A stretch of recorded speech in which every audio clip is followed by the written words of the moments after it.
रूस यूक्रेन युद्ध अभी तक जारी है। दोनों देशों के बीच युद्ध रोकने को लेकर कई बार वार्ता भी हुई, लेकिन कोई नतीजा नहीं निकला है। रूस के यूक्रेन पर हमले में अब तक यूक्रेन के कई शहर खाक हो चुके हैं। इस युद्ध को देखें तो ये तीसरे विश्व युद्ध की ओर बढ़ता दिख रहा है। इस युद्ध में कई जानें जा चुकी हैं। रूस ने अपने और यूक्रेन के बीच आने वालों को धमकी दी है, तो वहीं अमेरिका ने भी सख्त चेतावनी के साथ कहा है कि अंजाम बहुत बुरा होगा, रूस को कीमत चुकानी होगी। ब्रिटेन और दूसरे देश भी रूस के खिलाफ खड़े हैं। रूस और यूक्रेन के बीच जंग के पीछे की वजह इस बार नाटो को माना जा रहा है।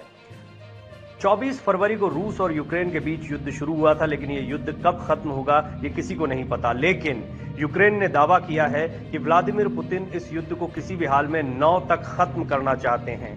9 मई को रूस इस युद्ध को इसलिए भी समाप्त करना चाहता है क्योंकि इस दिन रूस विक्ट्री परेड का आयोजन करता है।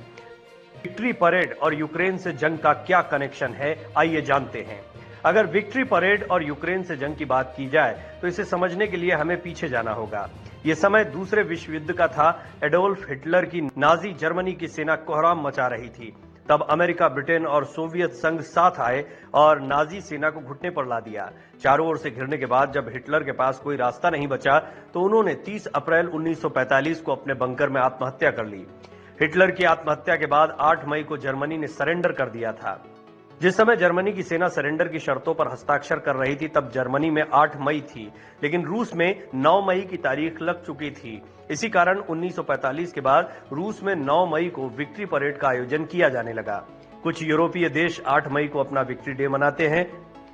विक्ट्री डे का रूस में क्या महत्व है, इसका अंदाजा इसी बात से लगाया जा सकता है कि रूस में इस दिन स्कूल से लेकर व्यापार तक बंद रहते हैं और सभी शहरों में सैन्य परेडों का आयोजन होता है। 22 जून 1945 को सोवियत संघ के नेता जोसेफ स्टालिन ने ऐलान किया था कि जर्मनी सेना की जीत पर मॉस्को के रेड स्क्वायर पर सेना की खास परेड का आयोजन किया जाएगा। शुरुआत में यह विक्ट्री परेड कई सालों में एक बार हुआ करती थी, लेकिन 1995 से इसे हर साल 9 मई के दिन आयोजित किया जाने लगा।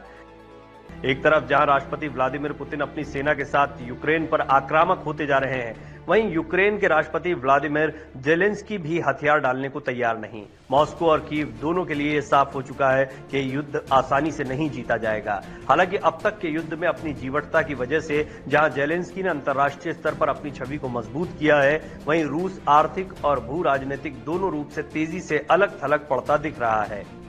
एक नजर में देखते हैं कि अब तक युद्ध में यूक्रेन या रूस किसका अधिक नुकसान हुआ। करीब 1 महीने के युद्ध में लगातार हमलों के कारण यूक्रेन के कई शहरों में भारी तबाही मच गई है। रूस ने कीव, खार्किव और मारियुपोल में कई धमाके किए हैं। सबसे ज्यादा प्रभावित यूक्रेन का मारियुपोल शहर हुआ है, जहां लगातार बमबारी की जा रही है। इस शहर को लेकर संयुक्त राष्ट्र का कहना है कि यहां अभी तक करीब 1000 लोग मारे गए हैं। अमेरिका और नाटो ने रूसी हताहतों की संख्या 3000 से 10,000 के बीच का अनुमान लगाया है। कोमसोमोल्स्काया प्रावदा में मरने वाले रूसी सैनिकों की संख्या 9,861 बताई गई है।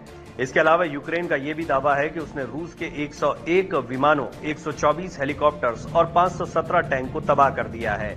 24 फरवरी को देश में प्रवेश करते ही कीव पर कब्जा करना और जेलेंस्की की सत्ता को गिराना रूसियों का शीर्ष लक्ष्य था, लेकिन 1 महीना गुजर जाने के बाद और 1,50,000 से 2 लाख सैनिकों को युद्ध में उतार देने के बाद भी रूसी सेना अब तक कीव पर कब्जा नहीं कर पाई है।